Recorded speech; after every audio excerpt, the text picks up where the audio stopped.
a guy dropped off his talis cotton, his tzitzis, at the dry cleaner. He went to go pick it up. They told him that'll be $65. He says, $65 for one garment? They said, yeah, well, it's $4 for the garment and $61 to get all those knots out. So here's a story about doing your own laundry, not bringing your clothing to the cleaners.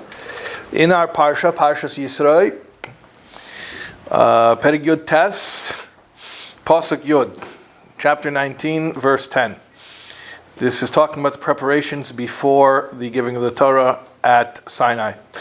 Vayemer Hashem el Moshe. Hashem said to Moshe, Lech el ha'am, go to the people, v'kidashtam hayom u'machar, and sanctify them today and tomorrow, v'chibsu simloisam, and they should wash their clothes.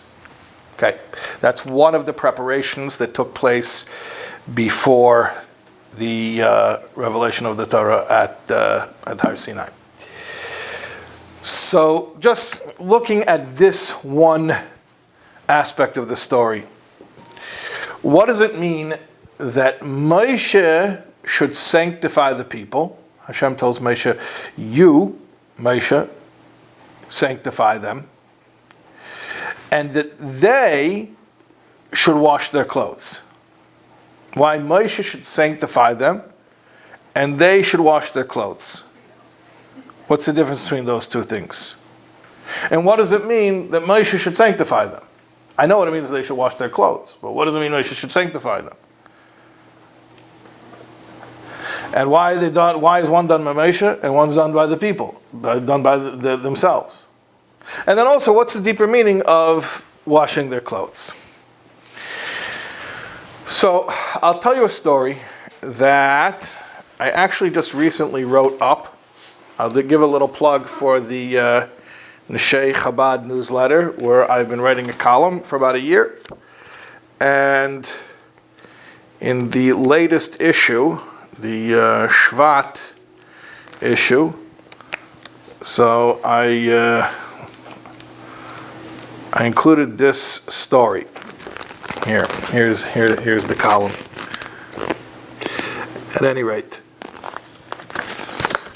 the story takes place the first Rosh Hashanah in 770 on the shul on 770 Eastern Parkway, which became Lubavitch World Headquarters after the previous Rebbe came to America. So this was Rosh Hashanah Tafshin Aleph, 1940, heading into the year 1941. And the story I heard from Rebbe Yisro Gordon Zolgazunzain, who was there as a child of, I believe, 8 years old at the time.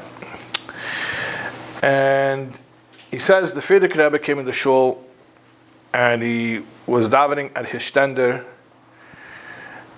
And when the Chazan finished the entire Ma'ariv on the night going into Rosh Hashanah, they heard, after they had finished, and the Chazan had finished, they heard the Frierdiker Rebbe saying the words, Hamariv Arovim, which are the last words of the first paragraph of the opening blessings of Shema. In other words, when the Chazan had finished the entire Ma'ariv, the Frierdiker Rebbe had only just begun. Don't ask me how such a mistake was made, how that happened, but for my kashes, that's what happened. That's the fact. Once they realized that was the situation, obviously no one would dare leave. No one's going to walk out. So you can't just sit there doing nothing, especially on Rosh Hashanah. So they handed out books of Tehillim. And each person took a Tehillim and just started saying Tehillim.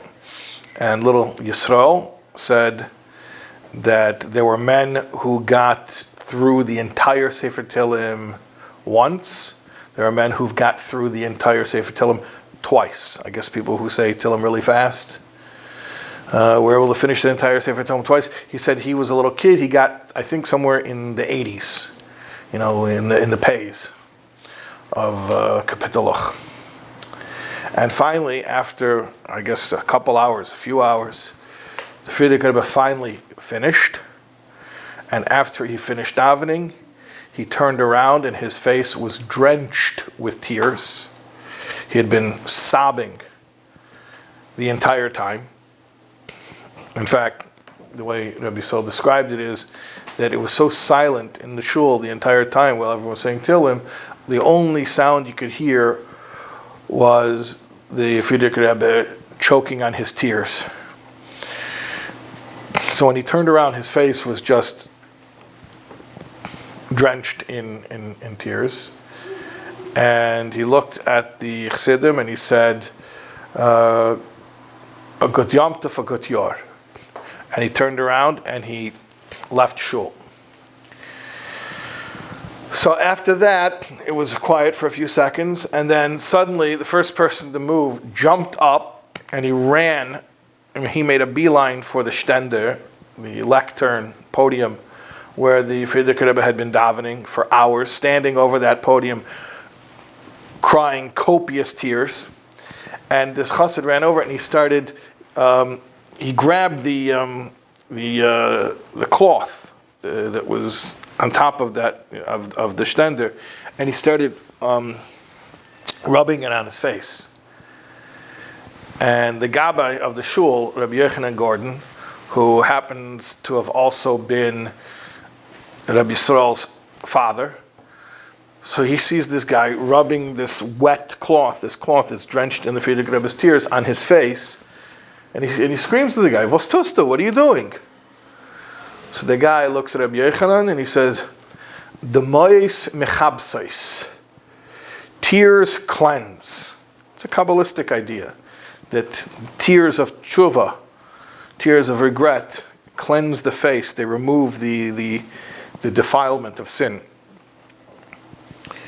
Rabbi Yochanan shot back at him. He says, "Das ist mit die eigene Tränen. That's with your own tears." He says, "Don't wipe off your face with the Rebbe's tears. Wipe your face with your tears." The Mois Mechab says, you want to cleanse yourself, you cry the tears. I think this story is a perfect illustration of a very basic concept in Chassidus Chabad, which goes back to the very first generation with the Alter Rebbe, with the Baal HaTanya, Reb Shner Zalman of Liadi.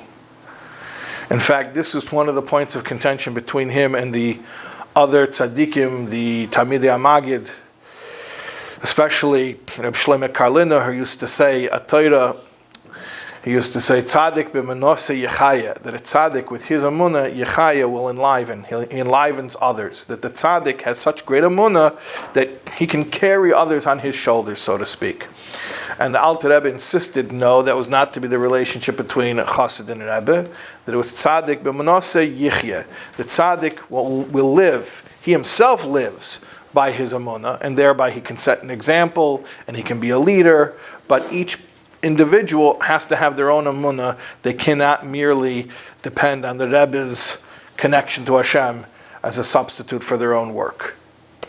And indeed, we're in the week just following Yud Shvat. Yud Shvat was the Histalkus, the passing of the Frierdiker Rebbe in Tafshin Yud, 1950, and then 1 year later, Tafshin Yud Aleph, 1951, was when the Rebbe officially accepted the Nesias.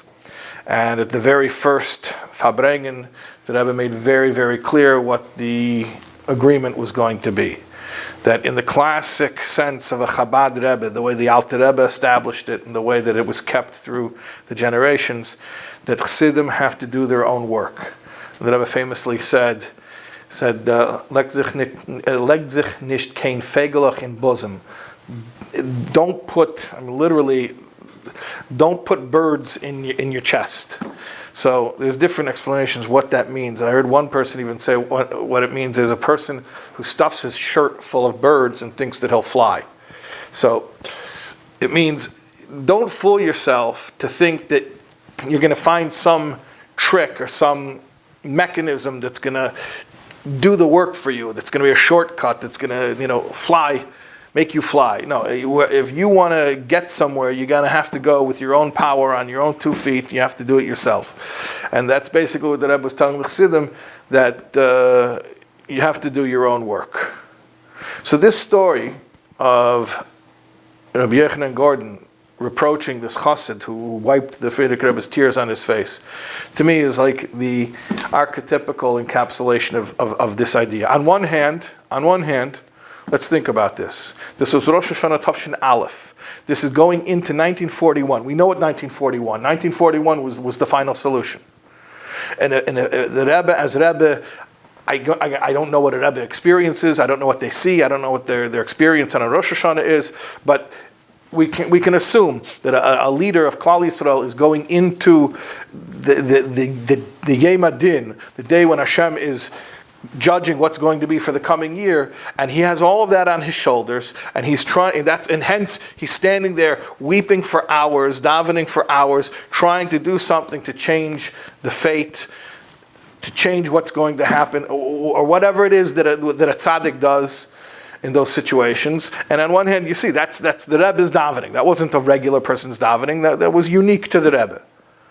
And at the exact same time, for a chassid to come and then take those tears and wipe off his own face, that was anathema. That was such a loathsome concept, that you would come and use the Rebbe in a way to substitute for your own work. So on one hand, the Rebbe is the Rebbe. The Rebbe is Reish Beis Yud, the Rosh Bnei Yisrael, the head of the Jewish people. He's doing things up there. He's seeing things up there that we don't see. On the other hand, you know what? Each person does their own work. You wipe your face, you clean yourself with your own tears, do your own work. It really encapsulates that idea. And this is really what the Pasuk is telling us. And in fact, this was a mimer of the Alter Rebbe. Before the Alter Rebbe's imprisonment, his Maimorim were very, very, very short. So Erev Shavuos, this is the Hayom Yom from Hey Sivan. Hey Sivan is Erev Shavuos. Hayom Yom, of course, is a sefer that the Rebbe compiled with short entries for every day. This is a nice Hayom Yom that's falling apart. And I'll use my joke again from Wednesday night. Somebody whose Hayom Yom is falling apart probably means that their life isn't, because it means they're using their Hayom Yom. Okay, fine. So Hey Sivan, Erev Shavuos. It says that Erev Chag Shavuos Tov Kuf Nun Zayin, on the eve of Shavuos 55-57, which means 1797, the Alter Rebbe taught the following teaching. This was the whole teaching. Sanctify them today and tomorrow, and they shall cleanse their garments. Right? That was the verse that we read. That Hashem told Moshe, you should sanctify them today and tomorrow. V'chibsu, and they should cleanse simloisam, their garments. What does that mean? So the Alter Rebbe said, sanctify them today and tomorrow is from above. They shall cleanse their garments. One must do himself. And that was his entire teaching. That was the Alter Rebbe's entire teaching. I told you, before his imprisonment, his teachings were very short. Anyways, luckily, his grandson and successor, the Tzemach Tzedek, came and he elaborated. He fleshed it out a little bit more. He says like this: sanctify them. This was said by Hashem to Moshe. And the extension of Moshe, ispashtusa de Moshe, like it says in the Zohar, the extension of Moshe in every generation, the Moshe-like figure in each generation, is able to sanctify the today and the tomorrow. But for this is needed, and they, the Jewish people, shall cleanse their garments. What are garments? We know in Tanya that your garments mean your behaviors. Because just like garments aren't you, they go on you, but they're not you. So to your behaviors aren't you. Who are you? You are your ideas and your feelings. That's really inextricably linked with your personality, who you are. But your behaviors, I mean, that's the good thing about behaviors is you don't have to actually be emotionally and intellectually congruent with something to force yourself to do it. You can just do the right thing even when you can fake it till you make it, even when you don't feel like it. So behaviors are called garments. So clean the garments. the garments of thought, speech, and action. That has to be done by each individual. So what is the teaching? The teaching is this: that in order to prepare for Torah, there's something that we need Moshe Rabbeinu for, and only Moshe could do it. Only Moshe can lift us up to a certain level. Hayom and Macher, meaning today and tomorrow. Tomorrow means receiving of the Torah, the day that they would receive the Torah. And without Moshe doing whatever Moshe does, his job as a Rebbe, we wouldn't be ready. On the other hand, at the same exact time, you got to wash your own garments. You have to take responsibility for your behaviors, your thought, your speech, and your action, and to refine them with your own power and your own work.